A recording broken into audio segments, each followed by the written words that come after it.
E aí, seus trutas, tudo beleza? Vamos agora dar sequência no nosso conteúdo falando sobre grupos funcionais e mais propriamente dito falando sobre o álcool, pinguinha, né? Cachaça, não diretamente. Tá? Então o que é que acontece? Antes de falarmos um pouquinho sobre a parte de nomenclatura dos álcools, a gente precisa entender a sua classificação, que foi uma coisinha que ficou faltando eu dizer para vocês. A classificação dos monoálcools, pessoal, ele é classificada em razão do tipo de carbono ao qual a hidroxila se liga. Como assim, professor? A hidroxila vai ser isso aqui. É só tentar associar a palavra hidroxila, hidrogênio e oxigênio. Ou seja, eu vou classificar o álcool, tá? Os monoálcools, em razão do carbono ao qual a hidroxila está ligada. Então, por exemplo, a hidroxila aqui está ligada no carbono primário, né? Essa hidroxila aqui está sendo ligada no carbono secundário, é o carbono secundário porque está se ligando a dois outros carbonos, e o álcool terciário porque ele está ligado no carbono que faz três ligações com outros carbonos, né? Então ele é um carbono terciário. Então aí a gente aborda um pouquinho sobre essa classificação.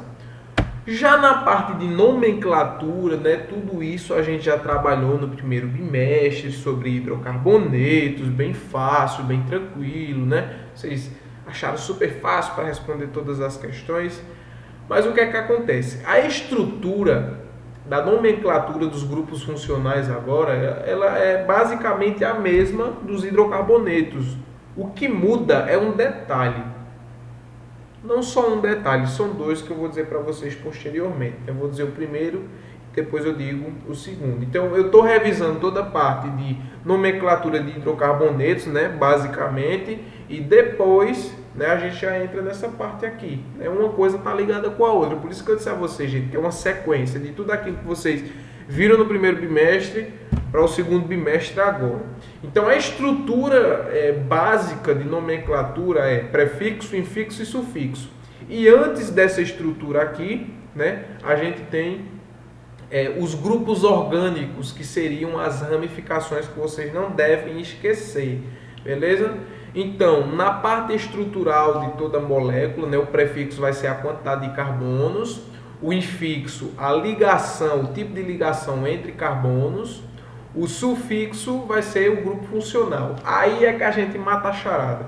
Matando a charada, o que é que vai mudar dos hidrocarbonetos para os grupos funcionais? O meu grupo funcional.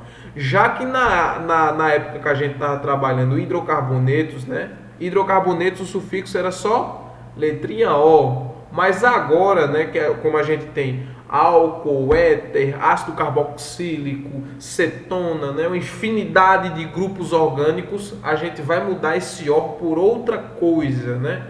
Já que o grupo funcional ele muda, certo? Então vamos lá. A nomenclatura dos álcools, o que é que vai acontecer? A estrutura é a mesma, né? Vocês devem contabilizar os carbonos da cadeia principal, certo? Analisar as ramificações presentes e sair numerando. Então, por exemplo, beleza, vamos lá. Por onde eu começo, professor? Por onde é que eu começo, né? Vocês sabem que a cadeia principal é a cadeia que possui a maior quantidade de carbonos, certo? Mas, professor, por qual ponto eu devo começar, já que aqui o que é que eu vou dar prioridade? Você vai dar prioridade, pessoal, justamente ao grupo funcional. Então você vai contabilizar o primeiro carbono da ponta que está mais próximo da hidroxila, que é justamente esse.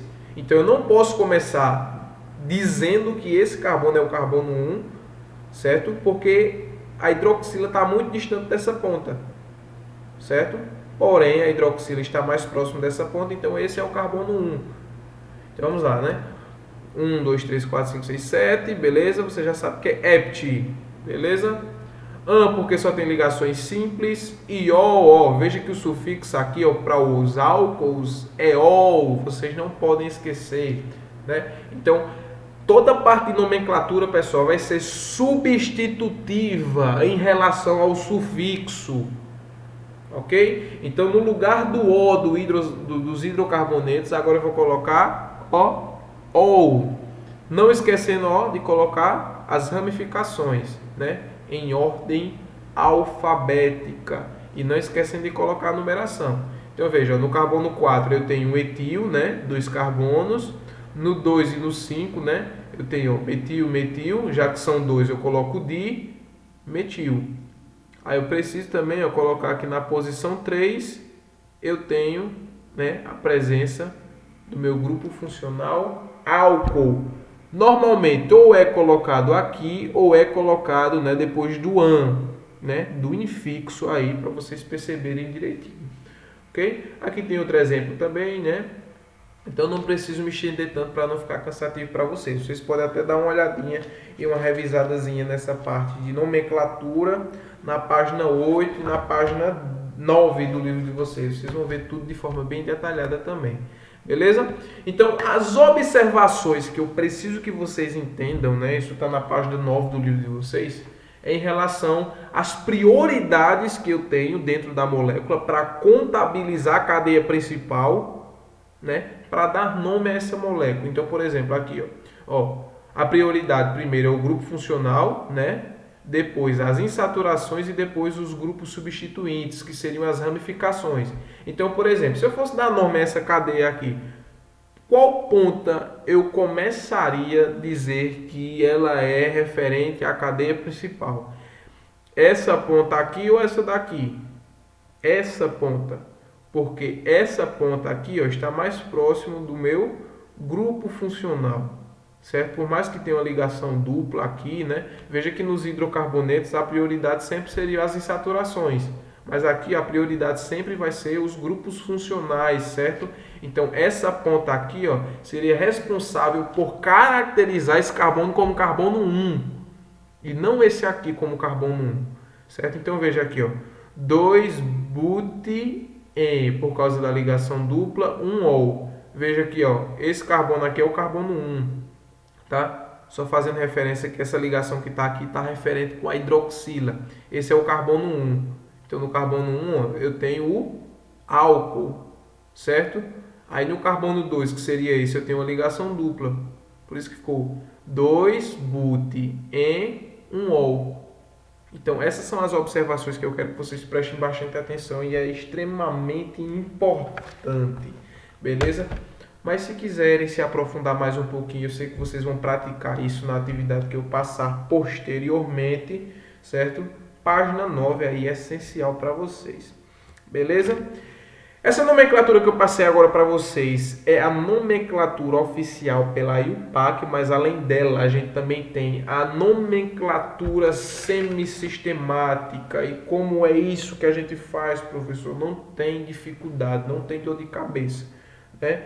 Ou seja, é só você substituir o sufixo por ico e colocar a palavra álcool na frente. Então você não vai nem colocar as ramificações, você só vai colocar álcool e ico no final, que seria justamente o meu radical aqui, que representa a quantidade de carbono de toda a cadeia.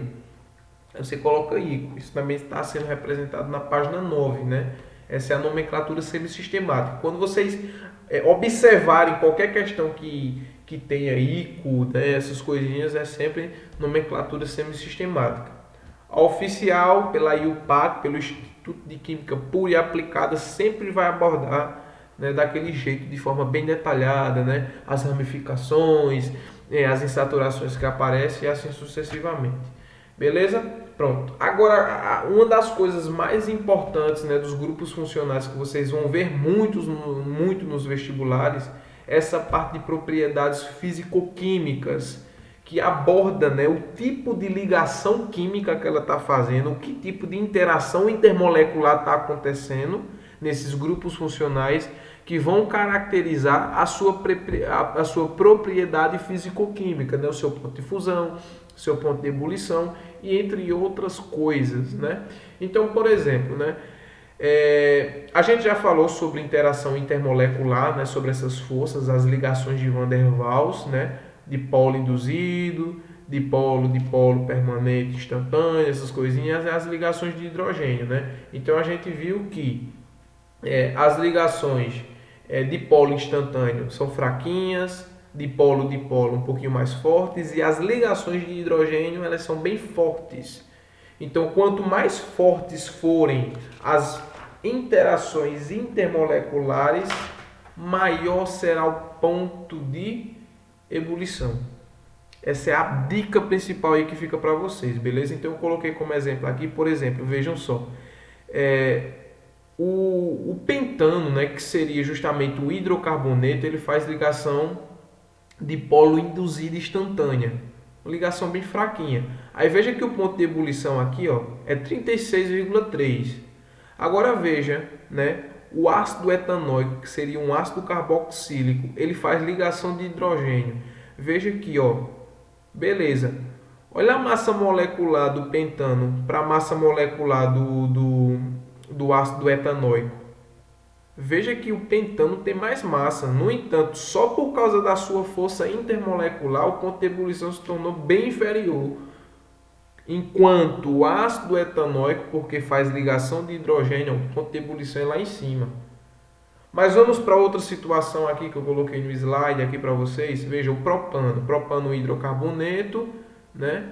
E aqui a gente tem um aldeído, beleza? Ó, um faz ligação dipolo instantânea induzida e aqui faz ligação de hidrogênio. Aí o que é que acontece, né? Ó, uma mudança no seu ponto de ebulição e no seu ponto de fusão, certo? Uma mudança totalmente. Mas em relação ao aldeído, eu vou explicar para vocês posteriormente, né? Se eu não tiver equivocado em falar que o aldeído faz ligação de hidrogênio. Deixa eu só confirmar, mas depois eu falo para vocês, tá certo? Mas eu só quero que vocês percebam que isso muda um pouquinho, tá? Vamos lá falar um pouquinho sobre o enol. O enol é também um álcool, mas é um álcool que no mesmo carbono que está se ligando à hidroxila, né, ele tem uma ligação dupla, né? Veja que faz referência aí, né, ao infixo em de ligação dupla, tá?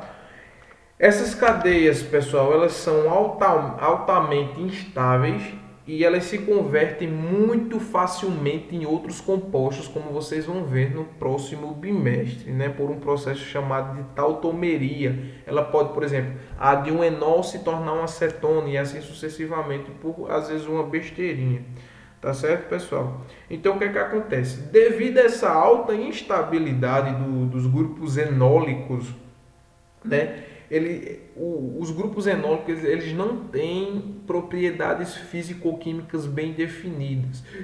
Então não tem como a gente definir algo bem concreto aí, como eu falei para vocês do álcool, né, em relação ao ponto de fusão e ao ponto de ebulição. Beleza?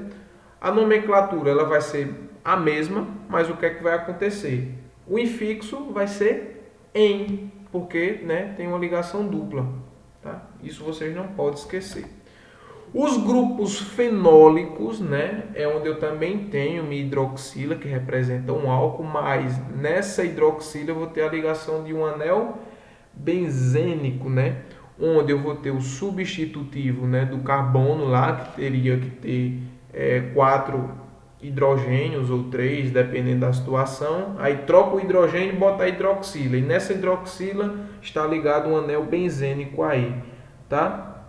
O representante mais simples, pessoal, desse grupo é o fenol comum. No século XIX ele foi utilizado como uma solução aquosa, né, para fazer a asepsia de instrumentos cirúrgicos, tá? Isso porque ele tem propriedades bactericidas e fungicidas. Então isso representou um avanço muito grande na medicina para combater infecções hospitalares, tá? Porém, ele deixou de ser utilizado porque ele acabava corroendo os materiais metálicos, porque ele é muito corrosivo, né? E além disso, ele causava queimaduras na pele. Então deixou, né, realmente de se utilizar o fenol comum, tá? Já na parte de nomenclatura dos grupos fenólicos, tá? O que é que acontece? Na oficial, eu só coloco a palavra hidroxi. Isso tem na página 12 do livro de vocês, se vocês perceberem aí. É só colocar hidroxi, que faz referência, né, a hidroxila aqui, certo? E em seguida vocês colocam benzeno. tá? Não esquecendo também de colocar as ramificações, né? Que aparecem, por exemplo, aqui, ó, essa aqui é uma ramificação, aí tem que colocar a ramificação antes, né? Então essas coisinhas todinhas vocês devem observar. E quando for contabilizar o carbono da cadeia principal, o carbono 1 sempre vai ser o carbono que está ligado à hidroxila. Isso no sentido, né, horário, ok? Isso no sentido horário. Certo, pessoal? Aí, como atividade para que vocês pratiquem, coloquem em prática, vocês pesquisem direitinho também aí tudo referente sobre esses compostos orgânicos. Vocês vão pesquisar um pouquinho sobre a função orgânica éter, certo? Criar um esquema de nomenclatura do que essas moléculas e tudo mais, certo? Vocês fazem isso no caderno, tira foto e manda para mim. Eu vou abrir lá no Google Sala de Aula para vocês mandarem essas fotos e vocês responderem as questões da página 16, 17 e 18, de 1 a 9. Aí vocês terão uma semana para vocês fazerem aí tranquilamente. Aí quando for nas próximas aulas também eu dou uma revisadazinha sobre o éter, já que vocês estão fazendo uma pesquisa, e depois eu já vou falar sobre outras funções orgânicas aí, para a gente até já finalizar o primeiro capítulo, né? Para a gente também não ficar se estendendo tanto. Beleza, gente? Olha, foi um prazer, certo? Eu queria gravar aula pelo Google Meet, mas amanhã eu tenho N coisas para fazer, são muitas turmas para dar assistência e a cabeça também não está legal para a gente fazer aula ao vivo. Então eu já estou deixando a aula gravada aí para vocês, gente. Foi um prazer, continue se cuidando e qualquer dúvida vocês entram em contato comigo, beleza? Um abraço!